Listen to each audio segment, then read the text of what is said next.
गीता में नित्य कर्म, नैमित कर्म, काम्य कर्म, निष्काम्य कर्म, संचित कर्म, निषिद्ध कर्म आदि जैसे कई तरह के कर्मों के बारे में बताया गया है। लेकिन क्या कर्म का प्रभाव व्यक्ति पर पड़ता है? और सबसे अहम प्रश्न कि कर्म क्या है और कर्म किसे कहते हैं? एक बार गौतम बुद्ध के शिष्य ने भी उनसे यही प्रश्न किया था कि कर्म क्या है और किसे कहते हैं। तब बुद्ध ने शिष्य को कर्म के बारे में बताते हुए यह कहानी सुनाई थी। एक राजा अपने मंत्री के साथ घोड़े पर बैठकर अपने राज्य का भ्रमण करने जाते हैं। राज्य भ्रमण के दौरान राजा की नज़र एक दुकानदार पर पड़ती है और वह दुकान के पास रुक जाते हैं और दुकानदार को देख मंत्री से कहते हैं कि क्यों मुझे ऐसा लग रहा है कि इस दुकानदार को कल मैं फांसी की सज़ा सुना दूं। पता नहीं क्यों इसे देखकर मुझे इसे मृत्युदंड देने की इच्छा हो रही है। इतना कहते ही राजा वहाँ से अकेले ही चले जाते हैं और मंत्री उनसे इसका कारण भी नहीं पूछ पाते।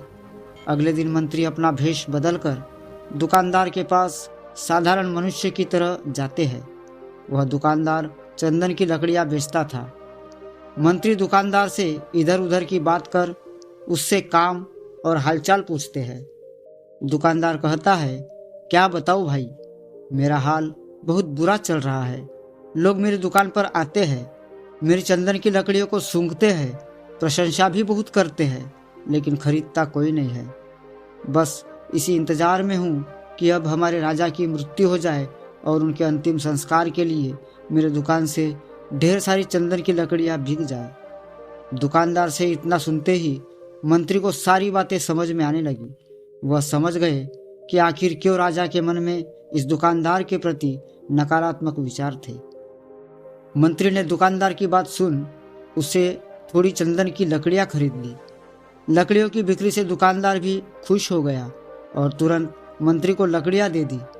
राजा के पास पहुंचकर मंत्री ने उनसे कहा कि आप जिस दुकानदार को मृत्युदंड देने की सोच रहे थे, उसने आपके लिए भेंट स्वरूप चंदन की लकड़ियाँ भेजी है।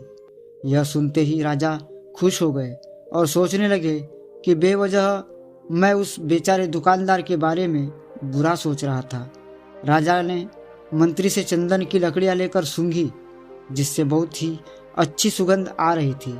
राजा दुकानदार की लकड़ियों से खुश होकर उसके लिए कुछ सोने के सिक्के भिजवाता है। अगले दिन मंत्री दुकानदार के पास जाकर कहते हैं कि ये सिक्के तुम्हें राजा ने भेंट स्वरूप दिए हैं। दुकानदार सोने के सिक्के पाकर खुश हो जाता है और मन में सोचता है कि मैं कितना गलत था जो राजा की मृत्यु के बारे में सोचता था। वह तो कितने दयालु है। गौतम बुद्ध कहानी को समाप्त करते हुए शिष्य से कहते हैं, हमारे काम, हमारी भावनाएं, हमारे विचार ही हमारे कर्म है। उम्मीद है यह कहानी आपको पसंद आई होगी। तो वीडियो को लाइक करें, शेयर करें तथा इसी प्रकार की नई नई कहानियाँ सुनने के लिए हमारे इस चैनल को सब्सक्राइब अवश्य करें। तो जल्द ही मिलते हैं एक नई कहानी के साथ एक नए वीडियो में। तब तक के लिए आप अपना ख्याल रखिए। धन्यवाद।